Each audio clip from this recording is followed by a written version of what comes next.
Oh my gosh, there's an adorable bird out there. Oh, there's so many quail, and there's cute, puffy, round birds, brown ones. I don't know what they are. There you go. Hello there, this is Christy Lewis from Dostoevsky in Space. Today I have a review of Demian by Herman Hesse for you. This is a wild book. I had to do a lot of research to even kind of understand what's going on here, but if you want to delve further into it, my edition, the Penguin edition, actually has a list of sources in the book, as well as an introduction and some other stuff. So just, read it if you're interested by this review, and I'm just going to do my best to dive into the themes here. I was fascinated by this book. I just felt like instantly the writing cast a spell over me. It was just like 1Q84, which I also was reading because Namjoon has it on his recommended reading list. That is why I picked this up. I'm just wondering if he's that kind of reader who looks for a book that will just make you fall right into it. Like that kind of an experience of a book, because both of these books were like that. I'm just gonna do some introductory stuff here. If I could summarize Demian in a few words, I would say beautiful, analytical, creepy, promoting Eastern philosophies that I do not at all adhere to. It deals a lot with World War I. It's very much a World War I book. And there's a ton of Christian allusion and symbolism in here, which again, I will get into. So if you're concerned about spoilers, this is not really a plot-driven book that I feel like you can spoil.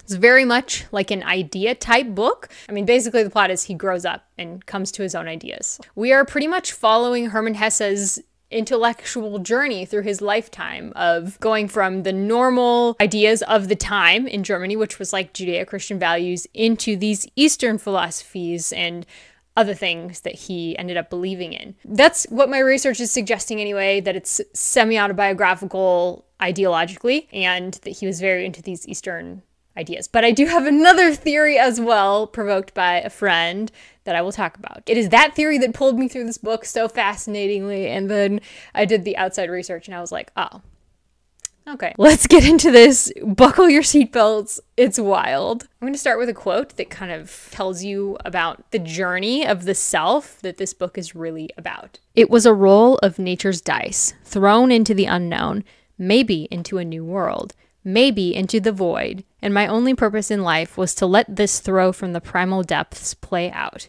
feel its will inside me, and make that will entirely my own. That introduces a lot of the kind of idea behind this book. We are following Emil Sinclair, who is a boy who grows up very happily with his family and their Judeo-Christian values. It's an early life of light and joy and harmony, and it's wonderful. They're just all in unity and happy together, fairy tale. But then this bright and clean world is just torn apart by anxiety when he realizes that there is evil out there and it can affect him. And in fact, there is evil inside of himself.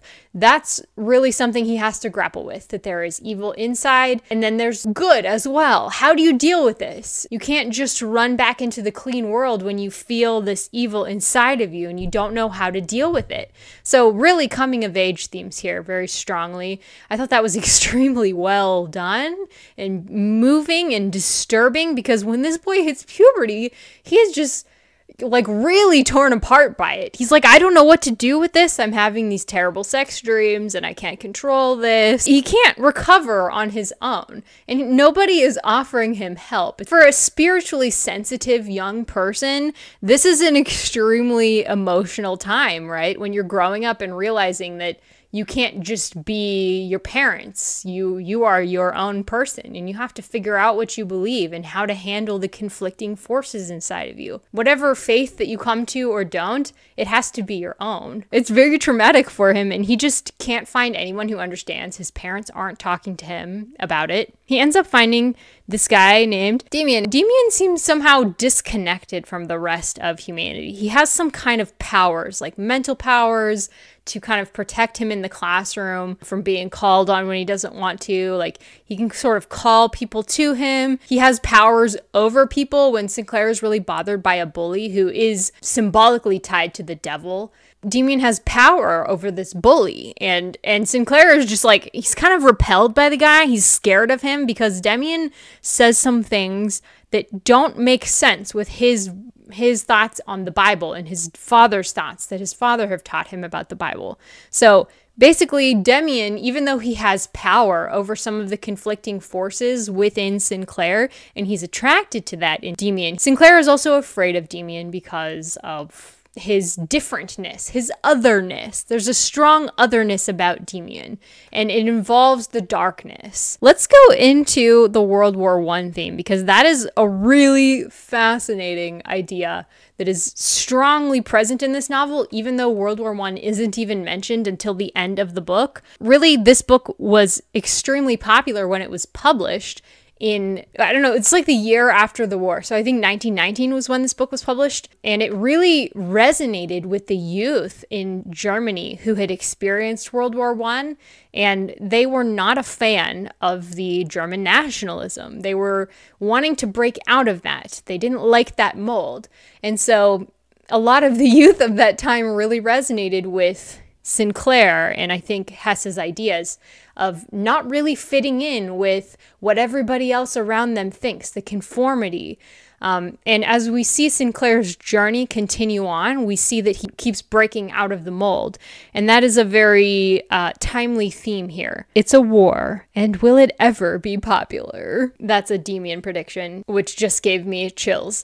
So really, Hesse is examining the German national consciousness through the eyes of the troubled teenager that he once was. So according to Encyclopedia Britannica, the main theme of this work is the individual's efforts to break out of the established modes of civilization so as to find an essential spirit and identity. That's the journey that I've been talking about, that Sinclair goes on because Hesse went on, and all the German youth are going on. There's an introduction by, I don't know, some American actor, I don't know, Franco, somebody. I'm terrible. I don't care about actors unless they're Korean. Regardless, I guess a lot of sort of disaffected rebel youth have felt this way. And Hesse actually wrote in an autobiography that is available on the nobelprize.org. He did receive the Nobel Prize. Soon after I settled in Switzerland in 1912, the First World War broke out, and each year brought me more and more into conflict with German nationalism. Just to make sure that we have that research context there, that is what he was writing about, German nationalism and how much he hated it. And I will have that